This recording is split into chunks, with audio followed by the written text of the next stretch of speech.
দেখুন, এই মুহূর্তে জঙ্গিপুর এবং তার সাথে সংলগ্ন এলাকার অবস্থা অত্যন্ত ভয়ঙ্কর এবং যেভাবে পশ্চিমবঙ্গ সরকারের সহযোগিতায় এই জেহাদিরা যেভাবে উৎপাত করে বেড়াচ্ছে, যেভাবে গণতান্ত্রিক দেশে অগণতান্ত্রিক আন্দোলন চালিয়ে যাচ্ছে এবং যেভাবে পুলিশের উপর হামলা হয়েছে, তাতে এটা পরিষ্কার হয়ে যাচ্ছে যে পশ্চিমবঙ্গের পুলিশই যদি সুরক্ষিত না হয় তাহলে এই পুলিশ কাদের সুরক্ষা দেবে?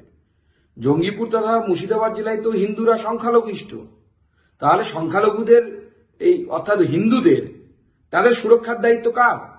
এবং মমতা বন্দ্যোপাধ্যায় এবং তার সরকার পুরো পরিকল্পনা করে এই ঘটনাগুলো ঘটতে দিচ্ছেন, যাতে এই 26,000 চাকরি চলে যাওয়া এই বিষয়টি থেকে পুরো মিডিয়া এবং জনগণের কনসেন্ট্রেশন যেন অন্যদিকে চলে যায়। কিন্তু আমরা এটা হতে দেব না।